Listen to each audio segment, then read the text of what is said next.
नमस्कार दोस्तों, गौरव पांडे ब्लॉग्स में आपका फिर से स्वागत है।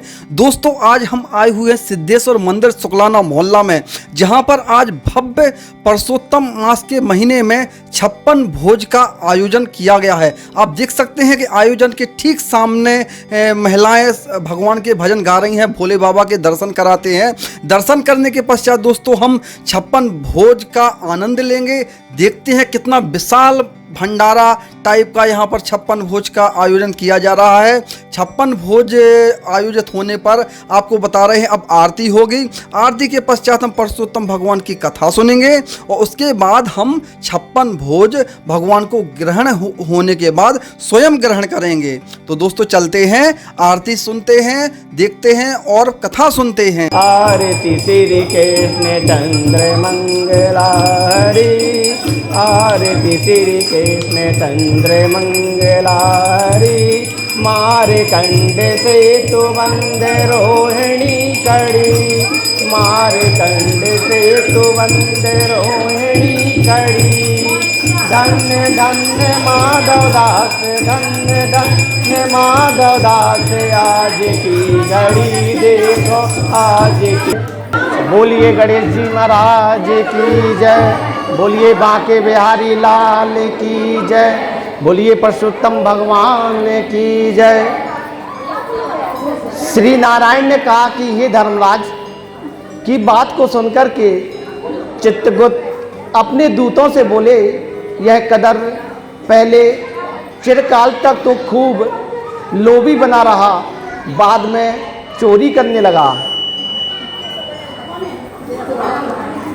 इसलिए यह पहले पेट शरीर में जावे, बाद में बानर शरीर को धारण करे, तब इसको बहुत सी नरक यातना देंगे।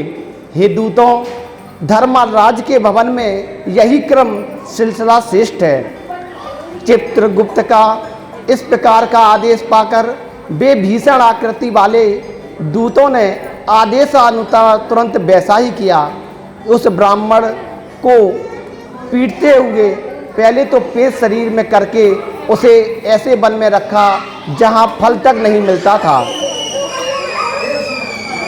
वह ब्राह्मण प्रेत योनि को पाकर के उस वन में जहां पानी तक नहीं मिलता था और बड़ा सुनसान था, भूख और प्यास से अत्यंत व्याकुल होकर के घूमता फिरता रहता था। प्रेत योनि में मिलने वाले सभी कष्टों को भोगकर बाद में फलों की चोरी करने के कारण वानरी योनि में गया। भारतवर्ष के मनोहर जम्बूखंड के दिव्य कलंजर पर्वत पर यह अत्यंत जल और छाए तथा खूब फल और फूल होते हैं। वहाँ इंद्र द्वारा निर्मित क्रिया एक उत्तम कुंड है। कहने को तो कुंड है, परंतु वस्तुतः सरोवर के समान पवित्र, सत्पुरुषों के द्वारा सेवित, पापों को मिटाने वाला और जो देवताओं को भी दुर्लभ है, वह मृग तीर्थ के नाम से विद्यमान है। जिस तीर्थ में श्राद्ध करने से प्रत्येक लोगों की सद्गति हो जाती है, वहाँ दैत्यों के भय से मृग होकर निरंतर भय रहित हो देवता लोग स्नान करते हैं। इसलिए विद्वान लोग उस कुंड को मृग तीर्थ कहने लगे। मानव शरीर को पाकर उस ब्राह्मण ने वहाँ पर फलों की चोरी करने के पाप के कारण पहले तो बानर योनि पाई। नारद मुनि ने पूछा, हे त्रिलोक के पवित्र करने वाले रमणीक मृग तीर्थ में भला करोड़ों पापों से भरा हुआ वह दुष्ट बानर कैसे रहने लगा? हे नाथ, हे तपोधन, आप मेरे मन के इस संशय को दूर करिए, क्योंकि आप जैसे गुरुजन अपने शिष्यों से कभी कोई भी बात नहीं छिपाते हैं। सूत जी बोले, हे ब्रह्म ऋषियों, नारद मुनि से इस प्रकार आग्रह किए जाने पर तपस्वी निधान भगवान नारायण अत्यंत प्रसन्न होकर के नारद मुनि की प्रशंसा करते हुए कहने लगे। श्री नारायण बोले कि कोई चित्त कुंडल नाम के बड़ा पैसे वाला सेठ था। उनकी पत्नी का नाम तारका था, जो बड़ी पतिव्रता थी। बोले, उन युगल दंपति ने भक्ति भाव के साथ पवित्र परशुत्तम मास का व्रत किया। श्री परशुत्तम मास का व्रत करने उन दोनों को श्री परशुत्तम मास बीत गया।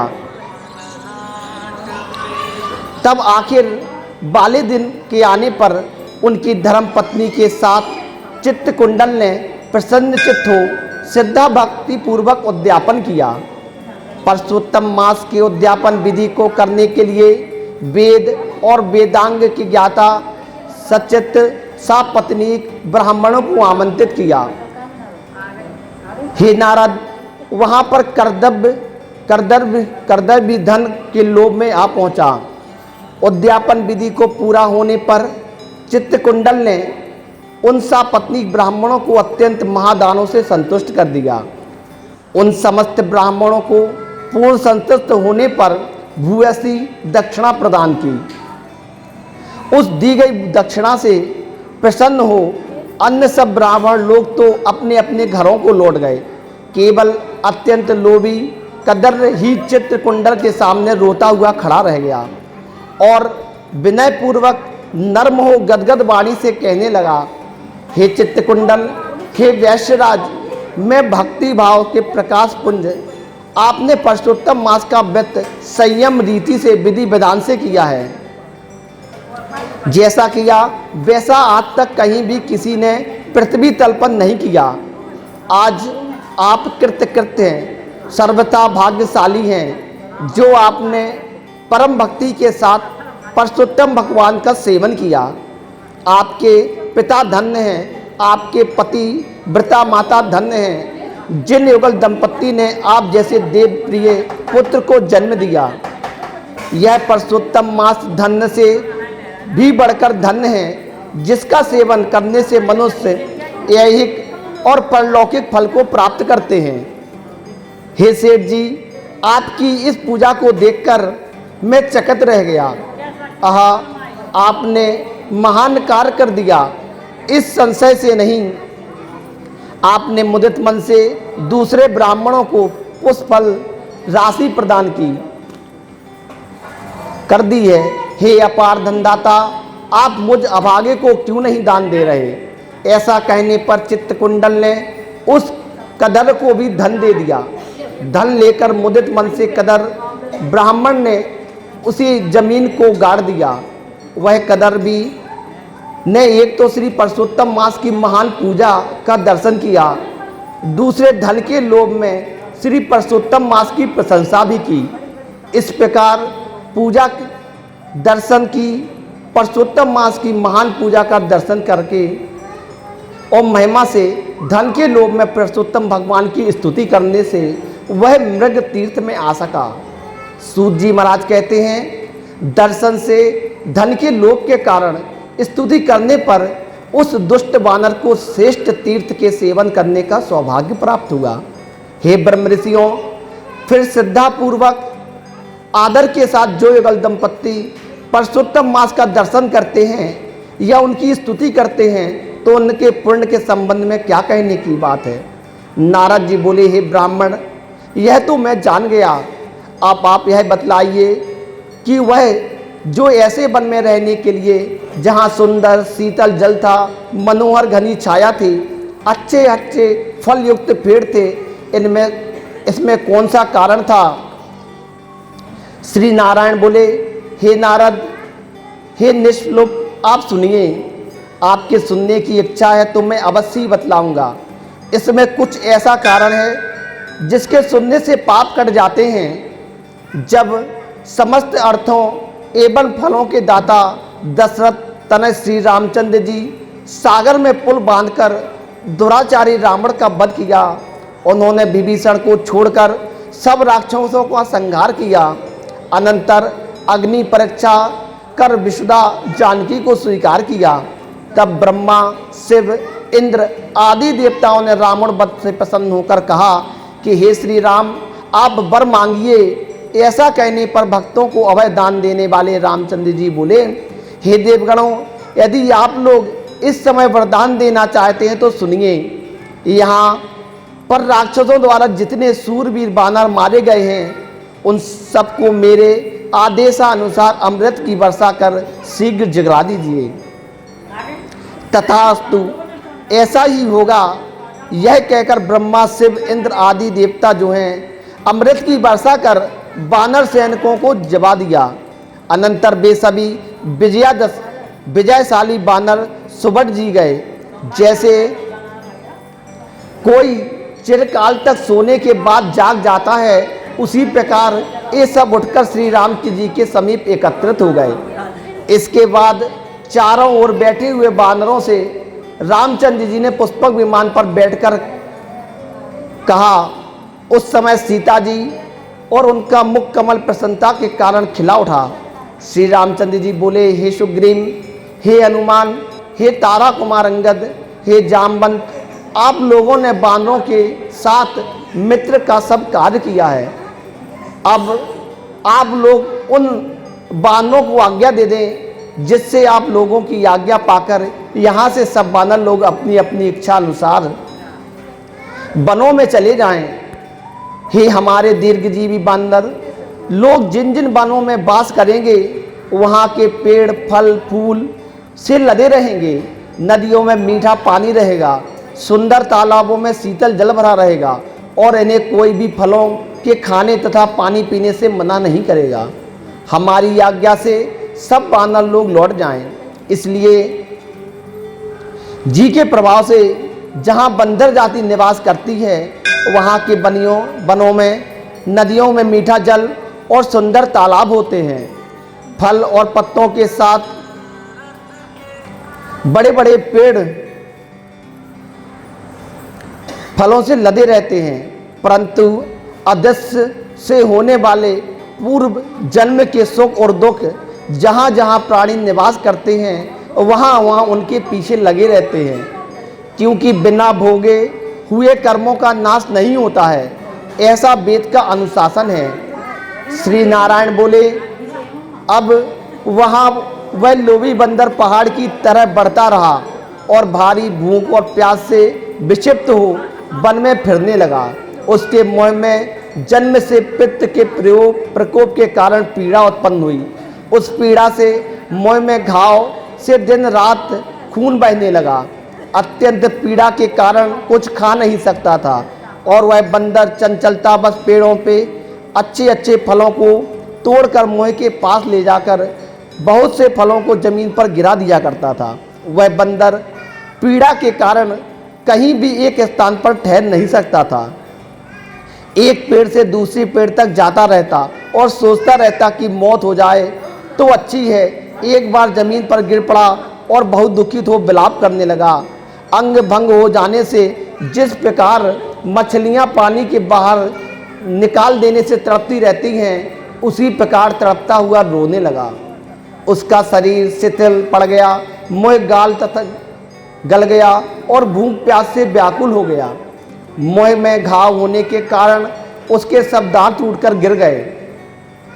पूर्व जन्म में किए हुए पाप के कारण उसे इस प्रकार का दुख हुआ। इस प्रकार प्रतिदिन निराहार रहते बंदर को देवयोग से श्री परसोत्तम मास आ गया। उस परसोत्तम मास में भी उसी प्रकार शीत और वायु से पीड़ित रहा। किसी समय कृष्ण पक्ष में घने जंगल में फिरता रहा। कुंड के पास जाकर प्यासा होने पर भी पानी नहीं पी सका। भूखा होने पर भी चंचलता बस ऊंचे पेड़ पर चढ़ गया। एक पेड़ से दूसरे पेड़ पर जाता हुआ और एक कुंड के बीच में आ पड़ा। बहुत दिनों से आहार न करने के कारण उसकी इंद्रियां शिथिल हो गई और जर्जर पड़ गई। शरीर में शक्ति नहीं रह गई और उसके प्राण भी शिथिल हो रहे थे। वह किसी प्रकार कुंड के किनारे पर आ गया। इस प्रकार 10वीं तिथि से 4 दिन तक उस वानर को श्री परसोत्तम मास में उस कुंड में लोटपोट करते बीत गए। 5वें दिन के आने पर ठीक दोपहर के समय उस कुंड में गिर जाने से तीर्थ के जल से उसका शरीर भीग गया और उसके प्राण छूट गए। वह उस शरीर को छोड़कर पाप रहित हो गया। तत्काल दिव्य आभूषण से भूषित दिव्य शरीर को प्राप्त कर, जो कि नीले कमल के दल के समान श्यामला वर्ण, करोड़ों कामदेव के समान सुंदर, चमकते हुए रत्नों से जड़े हुए, किरीटधारी, सुंदर, शोभायमान, मछली की आकृति के कुंडलकारी, पवित्र पीतांबरधारी कमल के बहुमूल्य रतन जड़ित कर धनी पहने हुए शोभायमान बाजूबंद अंगूठी और हार से शोभित और सुंदर मुख पर नीले रंग के टेढ़े और चिकने घुंघराले बाल शोभा पा रहे थे। उसी समय वहां झटपट वैष्णव से युक्त विमान आ गया, जिसमें शहनाई, मृदंग, नगाड़े, बंसी, बीड़ा का भारी शब्द हो रहा था। देवगनाएं, अप्सराएं नाच नृत्य कर रही थी। गंधर्व और किन्नरों के दिव्य गान हो रहे थे। ऐसे उस विमान को महासौभाग्यशाली दिव्य शरीरधारी बंदर देखकर अत्यंत विस्मित होकर कहने लगा कि यह मुझ जैसे पापी को कैसे हो गया। ऐसे विमान का सुख तो बड़े भारी पुण्यात्मा जीवों के लिए कहा गया है। इसके बाद कोई अप्सरा उसके ऊपर चंद्रमा की क्रांति के समान श्वेत छत्र को लगाकर खड़ी हो गई। कोई दो अप्सराएं मुदित मन से उसके दोनों ओर चबर डुलाने लगीं। कोई अप्सरा हाथ में पान लेकर खड़ी हो गई। कुछ अप्सराएं उसके सामने नाचने लगीं। कोई अप्सरा गंगा जल से भरी हुई झाड़ी लेकर खड़ी हो गई। कुछ नृत्य करने लगी। यह क्या हुआ? मुझ दुर्बुद्धि पापी को किष्ट पुण्य के कारण यह हुआ। मेरा रच मात्र भी पुण्य नहीं है जिसके बल से मैं श्री हरि भगवान के परम धाम को जा सकूं। श्री नारायण बोले। इस प्रकार तर्क वितर्क करते हुए कदर ने भारी सुख के भंडार उस दिव्य विमान के सम्मुख देखकर अपने चित्त में बड़ा आश्चर्य किया। अनंतर भगवान के दूतों ने उस कदर को हार्दिक अभिप्राय के समक्ष कर उसके सामने नम्रता पूर्वक हाथ जोड़कर उसके चरणों में नमस्कार कर बंदर शरीर को छोड़कर सम्मुख स्थित कदर से इस सुंदर वाक्य को कहा। श्री स्कंदे पुराण पुरुषोत्तम मास मात वर्णित नारायण संवत कदर उपाख्यांश कपि जन्म में विमान के आगमन का 28वां अध्याय समाप्त। बोलिए पुरुषोत्तम भगवान की जय। एक बार बोलो प्रेम से सिया राम राम राम राम राम राम। एक बार बोलो प्रेम से सिया राम राम राम राम राम। धन दान धरनी और रतिये नाहे काम काम सा विचार के बजो सिया राम राम राम राम राम राम। एक बार बोलो प्रेम से सिया राम राम राम राम। ऊंचे महल अटारी पुर राज को सेधारी सेधारी झूठी है ये संसारी साचा हरि का नाम का नाम। के बार बोलो प्रेम से सिया राम राम राम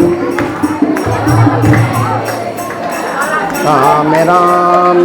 बाग और बगीचा इनको है हमने सींचा। बाग और बगीचा इनको है हमने सींचा। रह जाएगा यहीं पर रहा पड़ा धन धाम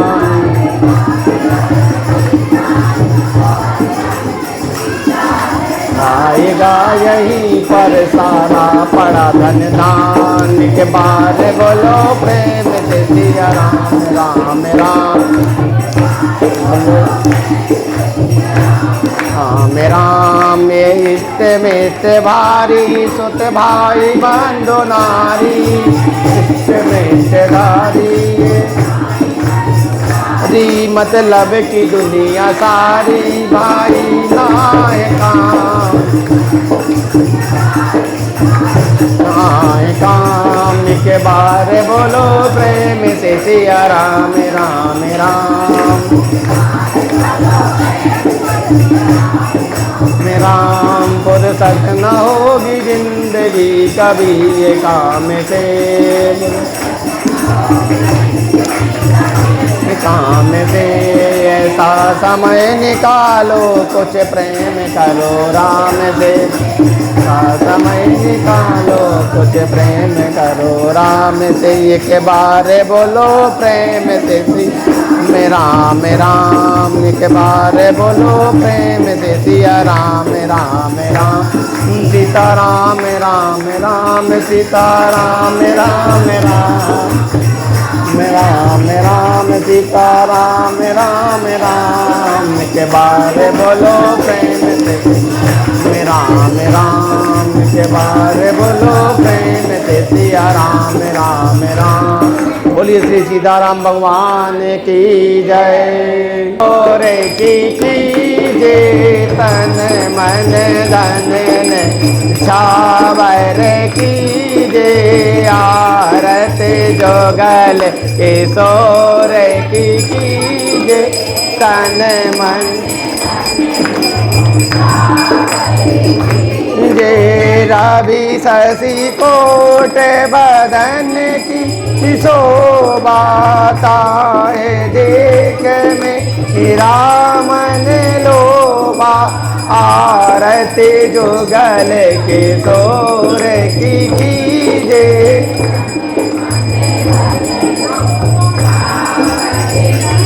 जय गौर श्याम मुख निरख तेरी जय, प्रभु को स्वरूप नयन भर पीजे, आरती जुगल किशोर की जय।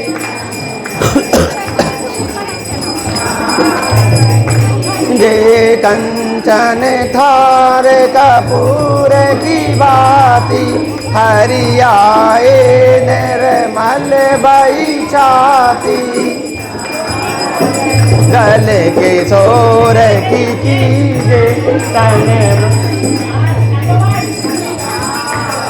की जय, फूलन की से जय फूलन गल माला, रतन सिंहासन बैठे नंद लाला, आरत जुगल किशोर की जय तन की जय। मोर मुकुट कर मुरली सोए, नटवर बेस देख मन मोहे, आरती जुगल किशोर की जय तन मन धन ने छाव कीजे, आधा नील पीठ पट सारी, कुंज बिहारन कुंज बिहारी, आरत जुगल किशोर की जय तन मन धन ने छावर की जय। श्री परशोत्तम गिरवर धारी, आरत करत सकल ब्रज नारी, आरत जुगल किशोर की जय तन मन धन ने छा जय। नंद नदन ब्रजबान किशोरी, परमानंद स्वामी अविचल जोरी, आरत जुगल किशोर की जय तन मन धन ने छावर की जय, आरत जुगल किशोर की जय तन मन धन ने छावर की। कपूर गौरम करुणावतारम, संसार सारम भुजगेन्द्रहारम, सदा वसंतम हृदयारविंदे, भवं भवानी सहितं नमामि। तुमेव माता च पिता तुमेव बंधु च सखा, तुमेव विद्या द्रविणं, तुमेव सर्वं मम देव देवा। ओम श्री कृष्णाय गोविंदाय वासुदेव कृष्णानंद नंद को कुमाराय श्री परसोत्तम भगवान देवता धूपम दीपम दीपम ज्योति दर्शयामि।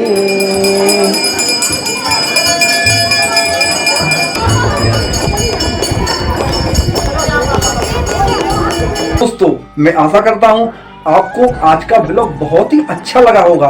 अगर आप इसी प्रकार के ब्लॉग देखते रहना चाहते हैं तो बने रहिए मेरे इस ब्लॉग पर। अगर आपने सब्सक्राइब बटन पर क्लिक नहीं किया है तो नीचे दिए लाल बटन सब्सक्राइब पर क्लिक करना ना भूलें। इसी आशा के साथ आप सभी को सादर वंदे मातरम।